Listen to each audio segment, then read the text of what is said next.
Dave Ramsey here, and you're listening to Pete Mundo on KCMO Talk Radio, now airing on FM at 95.7. I so wish I had the audio for you here because it was just fantastic yesterday in the Oval Office. Trump and Mark Carney, new Prime Minister of Canada, sitting there meeting together and talking about, well, Trump was talking about the 51st state with Canada up to our north, and Carney's like, Canada is not for sale. It will not happen, John. I know we can't get our internet to work. There's no chance we're on the same circuit as the Vatican here, are we, with the conclave? Cut us off here. We're cut off from the outside world. I know. It does feel very weird. I've got a lighter if we need to do any smoke over here. Yeah, that's good. Yeah. That's good. If anyone's driving by us on 435 and you're an internet expert, feel free to drop in. We got our crack engineering staff taking care of us here on KCMO. But as a result, I cannot get the fantastic audio of Trump and Carney in the Oval Office yesterday talking about Canada being a 51st state. So Carney made it clear Canada's not for sale. But Trump went on this fantastic soliloquy about how he's a realtor at heart, and for some reason they just drew a line right across North America and said, this is you, Canada, and this is the United States. And it's like he said yesterday, somebody took a ruler and then took a pencil and just drew it straight across. And he's like, torn up about it. And it's fantastic. But Trump also had a tongue-in-cheek attitude about the whole thing. Trump is not looking, I don't think, deep down or expecting Canada to be a 51st state, although he did lay out the benefits to the Canadians. And he took a shot at them while he did it. He said you would get a much better tax climate, your taxes would go down, your health care would improve, and you'd have suddenly the best military in the world. And he's right. He's right about all that. He threw it in at the end, though. I loved it. Yeah. It's like, great tax benefits, blah, blah. And free military. Yeah. Like it's an additional bonus today and today only. Yeah. Call now. Yeah. And you get the free military as well. Yeah. Ask about it, right? Yeah. Promo code Trump 2028 for your free military. So it's just fantastic. And here's the thing. This is what Trump does on his negotiating, right? He says something or he suggests something that he knows is not going to happen. But then what happens on the back end? What happens on the back end is he gets what he really wants, which I believe in this case is a much better trade climate with Canada. Listen, he's ragged on NAFTA forever, right? That's happened since he was in office the first term. The USMCA was a basically renegotiation between Canada, the U.S., and Mexico. Does he still think that's the perfect deal? I don't know. But he does want to reset trade relations with Canada. And also, I think there's something inherently where he's trying to make Canada, and it did shift to the right a little bit. Carney was not like the socialist far-left guy. He was kind of your left-of-center, Hillary Clinton 2016-esque candidate with like Wall Street ties. I'm not saying he's, a guy I'd be voting for, but I'm saying he was not the furthest left option that existed in Canada. And what you're seeing in Canada is that it was the young people who are the most conservative in this most recent election. Just like we are seeing some trends here in the United States, the younger people are the ones in Canada who are saying enough is enough with this neoliberalism. It has failed us, and we need to try something different. But Trump wants Canada to improve itself when it comes to immigration. And you heard Carney say yesterday in the Oval Office, well, you didn't, and I can't get the audio right now because of our internet, but Carney said yesterday in the Oval Office that we are a proud nation and we want to have strong borders in Canada. And that was music to Trump's ears. He said as much. He goes, and I'm paraphrasing here, but he was like, those are beautiful words, Mark. Beautiful words. It's kind of like what I say to Mark here on the show once in a while. Beautiful input there, Mark. Beautiful words, buddy. Thank you very much. You're very nice. You're very welcome. Yes. Such a nice man. So that's what yesterday was really about. It was a chance for Trump to reset this relationship. And I don't think he is in any way serious about the 51st state. I frankly don't want him as a 51st state. I see the value when it comes to like oil and things of that nature, but you would get a very blue state potentially. You would get like maybe California. You definitely would get two more Democratic senators. There's no doubt about that. Mike's in KCK. What's up, Mike? Yeah, I know a bunch of Canadians outside of Ontario and Ottawa, Quebec, those areas.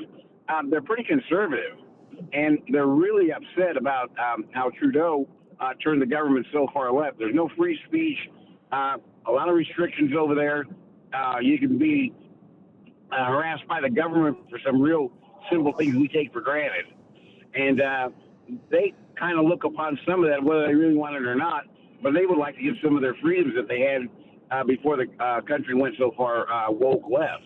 Well, you're right about that, Mike. I agree, but it's like similar to what we have in certain states here in America. It's kind of like Illinois, where the state is basically red, but you just have such massive populations in their city areas that the rest of the country cannot overcome those numbers. And that's exactly what they're upset about. Mm-hmm. I mean, when they had that big truckers thing during the COVID thing, that really scared the socialists over there. Because after that, they started disarming. They passed draconian gun laws. I think it's easier to get a gun in Peking than it is to get in Canada now. And I mean, draconian gun laws, draconian laws on free speech, assembly, all these things have all been due process, have all got eliminated after that big old truckers thing that they had during COVID. Yeah, no, you're right about that. And listen, our buddy, our old buddy from down the hall, Kelly Urich, Kansas City radio legend. He's going to get a tickle up his leg if he hears me say he's a legend. But he's now up in Canada. I think he's in Alberta somewhere. And we were texting last week during the election. And he's like, man, there is a groundswell conservative movement up here. And he's obviously in Western Canada, which is not near your urban cores and urban hubs. And he's like, yeah, I mean, folks up here are pretty conservative. They just can't outnumber the people in, the Montreals, Ontarios, and places like that. But if Carney's a guy who at least can acknowledge that there is a groundswell of small government and small C conservatives in his country, that will bode well for him. And meeting with Trump yesterday, I think, was a really good sign for not just Trump, obviously, but more so for Carney and how he runs that country going forward. 913-408-7957. News in 2 minutes. We're back with you here on KCMO Talk Radio, 95.7 FM, and streaming on the KCMO Talk Radio app.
from the nation's heartland. It's Mundo in the Morning on 95.7 FM KCMO Talk Radio. Mike Pompeo, of course, former Kansas congressman and then Secretary of State under Trump 1.0, was just on Fox News. Does anybody believe that Pompeo didn't take Ozempic or one of those drugs? Does anybody believe that Mike Pompeo just actually lost that weight on his own? I mean, I don't care. I'm just saying, he did this whole thing like a year and a half ago about how it was all natural, just work it out. I mean, it looks great. But come on, please. I don't believe for a second that Pompeo did not do Ozempic or one of the other brands. Like, I don't buy it. I'm sorry. I have a neighbor who I have a question about that as well. He went from like 350 to like 200 in the last like 6 months. Yes. I mean, Mark, that doesn't happen unless you saw the guy walking around the neighborhood with weights on his back for 4 hours a day. No, he just walks to the mailbox and back. How'd you do it? Oh, that mailbox walk really got me. Started shedding those pounds left and right. Oh, my goodness. Hope your morning is off to a great start on KCMO Talk Radio. If you are a parent or a young parent, you will appreciate that 12:45 this morning, right as I'm hitting my REM sleep, we get our middle one, Chloe, who is climbing into her sister's bed because of bugs. And, I mean, fake bugs, like not real bugs, but insistent that bugs or monsters were in her bed in the top bunk. She climbs into her sister's bunk on the bottom bed. Her sister's getting pissed because she's tired and wants to sleep. She's crying. They're both crying. Mom and dad are up, trying to calm everybody down. And between the both of us, we must have went into that room 4 or 5 times last night. Easy. I think it took her an hour to get back to sleep after we had to coax her back into her bed. Glass of water here, some pats there, rub the arm, the whole 9 yards. And then I get in here this morning ready for a big show, Wednesday morning, and boom, internet's out. So we are rocking and rolling old school radio. No text line this morning. Just you, the phones, can't pull the audio that we want to pull. So just a little behind the scenes on my last 6 hours or so.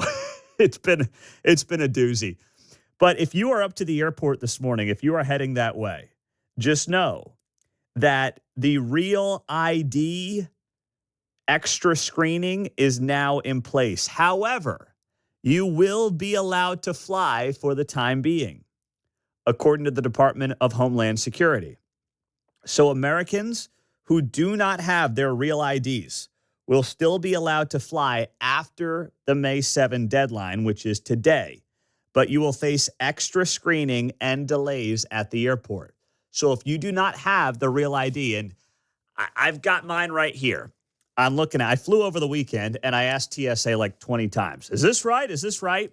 If you have that little star, gold star, in the right corner of your driver's license, you're okay. You've got the real ID. If you don't have it, then you got to get yourself that real ID. So that way when you fly, first off, if you're doing it in the short term, you'll deal with extra delays and more scrutiny. But there will be a point, I don't know when, Kristi Noem hasn't really given us a new date, but there will be a point when you will not be able to get on the airplane, John. Well, it's only been 20 years, right? Yeah. Since we passed law. I got mine, and I would add that there's the minor sidebar of doing a vision test since mine was associated with the driver's license. Yes. I don't know if you do that for a state ID or not, but you would have a quick vision test. Didn't take me that long when I did mine. So, good. Yeah. Good. Yeah, So yeah. you've got your real ID. I'm good to go. So we can all go to Vegas. Woo! Woo! Let's go. Yeah, I just got mine a couple weeks ago. My wife went in at the same time to get hers.